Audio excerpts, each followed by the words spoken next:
गांव में रहती थी एक चुड़ैल, लेकिन इस बात से गांव के लोग अनजान थे। जब तक पूरे गांव के एक औरत के घर में मेरे पास नहीं आ जाते, मैं इस गांव को छोड़ कर नहीं जाऊंगी, चाहे इसके लिए मुझे लोगों को भी क्यों ना करना पड़े। दूसरी तरफ गांव की औरतें बात कर रही थी। अरे सुन रही हो, ये देखो, मैंने कल ही नया हार बनवाया है सोने का, कैसा लग रहा है? बहुत ही अच्छा। अच्छा है ना, पहले तुम पहनो, फिर शादी में अपनी होने वाली बहू को दे देना। और क्या, सोने चांदी का यही तो फायदा है, जितना पुराना उतना महंगा। लेकिन एक एक पैसा बचाकर ये लेना सच में बहुत मुश्किल हो रहा था मेरे लिए। तभी वहाँ पहली का पति आ जाता है। गांव में एक औरत के घर के सोने के सारे गहने चोरी हो गए। लोग बातें बना रहे कि गांव में कोई चोर घुस आया है जो घर की कोई चीज को हाथ नहीं लगाता और सिर्फ सोने के गहनों को ही चुराता है। अब तुम ना अपने ये गहने संभाल कर रखना। भगवान, ये क्या बोल रहे हैं? ये तो वही बात हो गई कि गांव बसाने ही आलू मेरे पहले आ गए। दूसरी तरफ गांव के ही एक घर में रंजना रहती थी। उसके पति का गांव में चाउमीन का ठेला था। एक दिन उसके घर में एक औरत आती है। अरे रंजना, तो गांव में नहीं है तो सोचा तुम्हें बता दूं। गांव में बात चल रही है कि गांव में एक चोर घुस आया है जो घरों के सोने के गहने चुरा लेता है। अरे मैं तो सिर्फ ये कान की छोटी सी बाली ही सोने की पहनती हूँ, बाकी गहने तो मैंने गांव के बैंक में लाकर रखे हैं। ये क्या होता है? ना बाबा ना, हमारे गांव की औरतें तो गहने अपने पास ही रखती है। जब कहीं जाना हो तो बस अलमारी से गहने निकालो पहन लो। दूसरी तरफ एक औरत हाथ में टोटके वाली छोटी सी गुड़िया लेकर घर में चली आती है। अरे कोई है? घर की औरत है क्या? क्या है ये गुड़िया? ये कोई ऐसी वैसी गुड़िया नहीं है, ये जादुई गुड़िया है। इसको घर की अलमारी में रखना। अगर तुम्हारे घर पर किसी की बुरी नजर होगी तो रात भर में ये पतली सी गुड़िया मोटी हो जाएगी। मैं कल आकर ये गुड़िया ले जाऊंगी और तुम्हारे घर की सारी बुरी नजर छूट जाएगी, समझी? अरे वाह, ये तो बहुत कमाल की गुड़िया है, दे दो। कितने की है?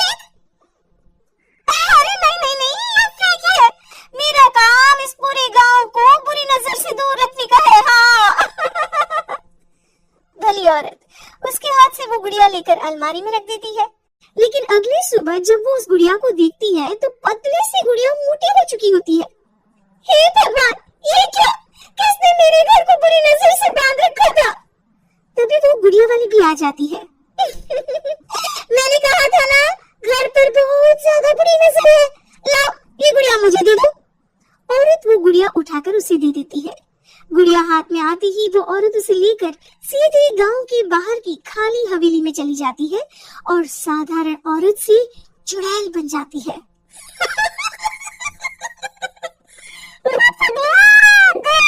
इस गुड़िया के पेट में तेरे घर के सारे गहने।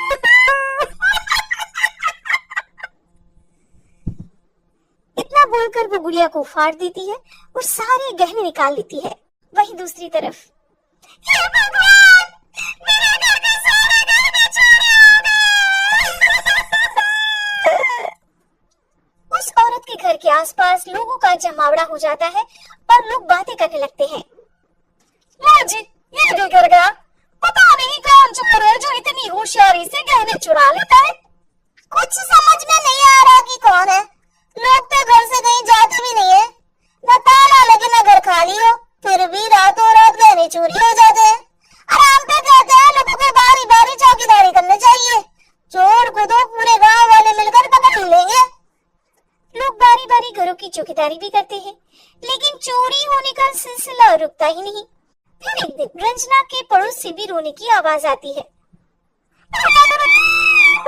आज घर की बुरी नजर उतरी है, आज सारे गहने भी चोरी हो गए। कैसी बुरी नजर? क्या हुआ था? तभी वहाँ उस औरत का पति भी आ जाता है जिसके घर में गहनों की चोरी हुई थी।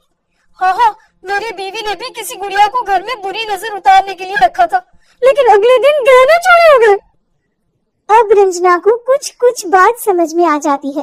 वो गांव वालों से कहती है, देखिए अब आप लोग चिंता न करें, जल्द ही चोर पकड़ा जाएगा। उस नजर उतारने वाली गुड़िया को आज मेरे घर पर भेज देना। फिर क्या था, चुड़ैल को लोग रंजना के घर भेजते हैं। पहली बार देखा है कोई खुद लौटने को तैयार बैठा है। तो तू है जिसे घर की बुरी नजर उतारनी है?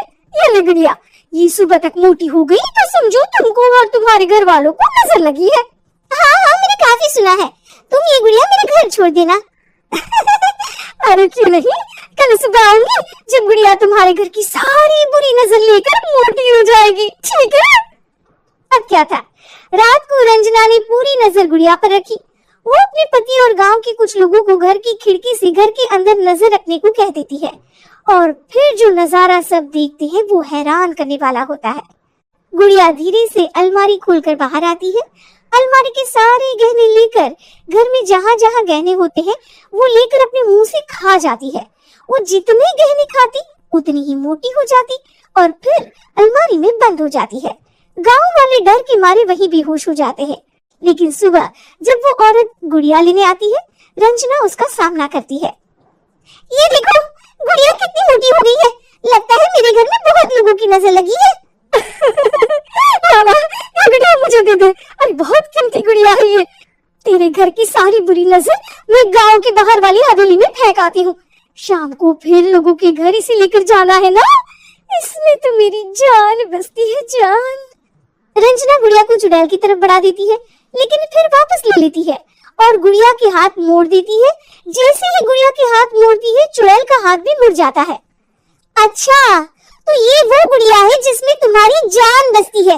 अब सुन चुड़ैल, तेरी सारी हकीकत सबके सामने आ गई है। या तो गांव वालों की गहने लौटा दे, नहीं तो मैं इस गुड़िया की गर्दन मोड़ दूंगी। चुड़ैल डर जाती है। सबके गहने वापस कर दूंगा। ठीक है, अब भी जा और सबके सारे गहने वापस कर, चल निकल यहाँ से। चुड़ैल सबके गहने लौटा कर रंजना के पास आती है। मेरी गुड़िया रंजना, इसके अंदर के गहने निकालना, लेकर गुड़िया वापस दे दे। लेकिन रंजना जानती थी कि जैसे ही गुड़िया चुड़ैल को देगी उसकी शक्ति वापस आ जाएगी। चुड़ैल, तू तो चुड़ैल ही रहेगी, ये मैं जानती हूँ। मैं गाँव छोड़कर चली जाऊंगा, किसी को परेशान नहीं करूंगा, वादा करता हूँ मैं। लेकिन रंजना उसकी एक बात नहीं सुनती और गुड़िया का सर उसके शरीर से अलग कर देती है। चुड़ैल सर अलग होती ही गायब हो जाती है। गांव वाले रंजना के साहस और बुद्धि की खूब प्रशंसा करते हैं।